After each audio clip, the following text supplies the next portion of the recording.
The passage of time is inevitable, and with it comes the wisdom that only experience can offer.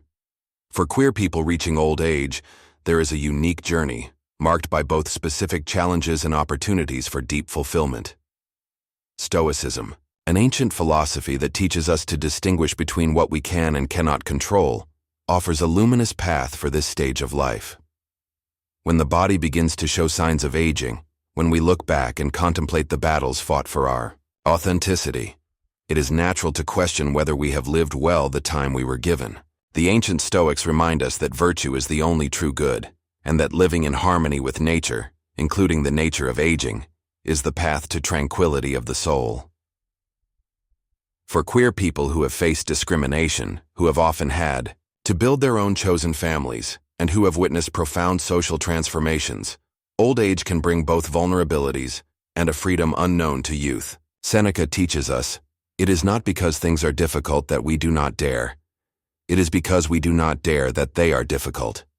In old age, we should not dare less, but dare differently.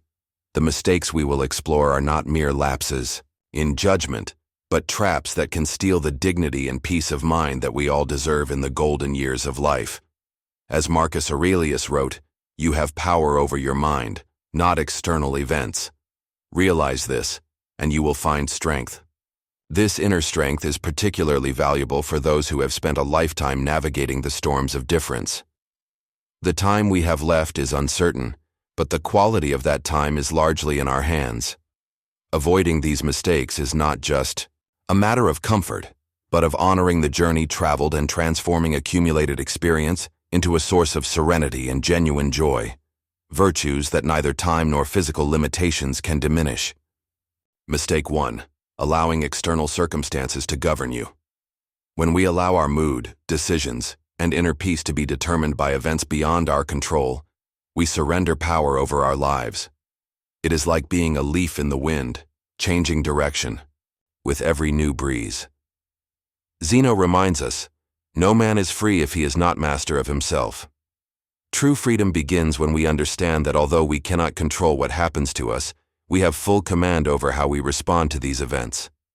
Epictetus, another great Stoic philosopher who began his life as a slave and ended it as one of the most influential thinkers of his time, said, "It is not things themselves that disturb us, but the opinions we have about them." This is the essence of the power that we all possess, the power of interpretation. Mistake 2. Living in the past or the future, ignoring the present. How many times do we find ourselves ruminating over past mistakes or worrying about a future that has not yet arrived? This is one of the greatest obstacles to our growth. Marcus Aurelius, the philosopher-emperor, wrote in his Meditations, "Do not be troubled by the past nor anxious about the future. Focus your mind on the present." The transformative power of the present moment is immense. It is only in the now that we can truly act, change, grow. The past is gone, and the future has not yet arrived. The only moment that truly exists is this one. When we learn to fully inhabit the present, we discover an inexhaustible source of peace and clarity. As Zeno teaches us, happiness is a good flow of life. Mistake 3. Constantly seeking external validation. In an era of social media and constant connection, we easily fall into the trap of seeking external approval. We measure our worth by likes, comments, and the opinions of others. This is a guaranteed path to unhappiness.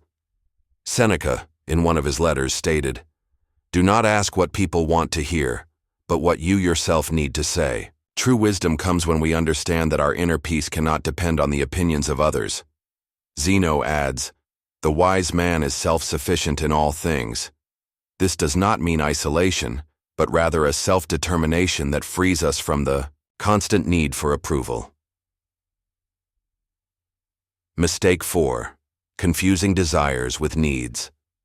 The modern world bombards us with messages trying to convince us that we need more possessions, more status, more experiences. We fall into the mistake of confusing desires with needs, and this keeps us perpetually dissatisfied. The Stoics teach us to differentiate between what we truly need for a good life and what are merely fleeting desires. Zeno of Citium wisely observed, Happiness consists in a simple and frugal life. When we simplify our expectations and learn to find contentment in what we already have, we discover an inner wealth that no material possession can provide. Mistake 5. Avoiding discomfort at all costs. Our natural tendency is to avoid pain and seek pleasure. However, when taken to the extreme, this instinct becomes a serious obstacle to growth.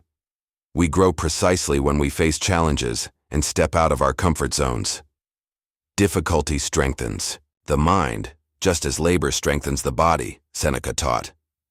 The Stoics deliberately practiced discomfort, exposure to cold, voluntary fasting, sleeping on the ground, not out of masochism, but to strengthen their mental resilience.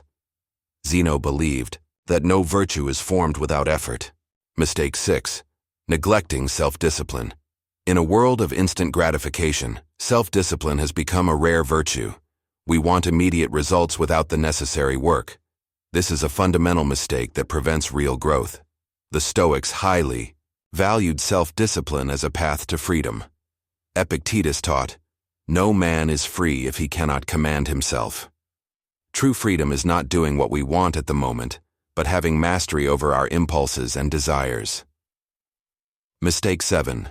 Feeding negative thoughts. The thoughts we cultivate determine the quality of our lives.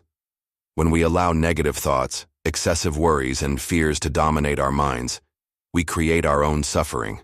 Man is not disturbed by things, but by the view he takes of them.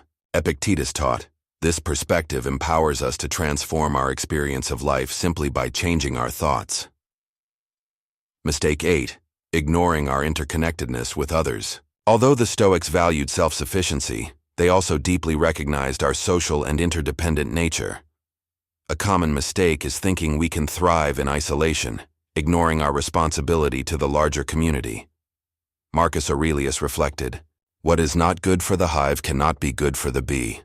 Mistake 9. Fearing death and consequently not living fully. The fear of death is at the root of many of our anxieties and prevents us from living with fullness and authenticity. The Stoics did not deny the reality of death, but saw it as a natural part of existence. Seneca wrote, "He who learns to die unlearns servitude." Reflecting on our finitude is not morbid but liberating. It helps us clarify what truly matters. Mistake 10. Seeking shortcuts to wisdom. In our era of instant information, we easily fall into the illusion that quick knowledge equals wisdom. Epictetus warned, "It is not enough to acquire knowledge. It must be applied." Mistake 11. Neglecting the cultivation of inner virtue. Finally, perhaps the most fundamental mistake is forgetting that true progress in life is not measured by external achievements but by the development of character. The Stoics believed that virtue, composed of wisdom, courage, justice, and temperance, was the only true good. By consciously cultivating virtue in our daily actions, we gradually transform ourselves and discover the inner tranquility that the Stoics called ataraxia. If this content has illuminated your path, consider sharing it with other queer individuals who may find comfort and strength in these reflections.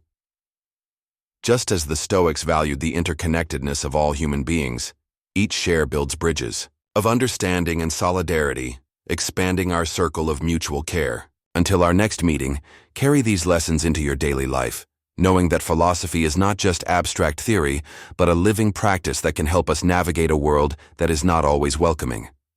As Zeno of Citium reminded us, the goal of life is to live in accordance with nature, and there is nothing more natural than being truly who you are, in all your wonderful complexity, while cultivating the wisdom, courage, and serenity that are your birthright.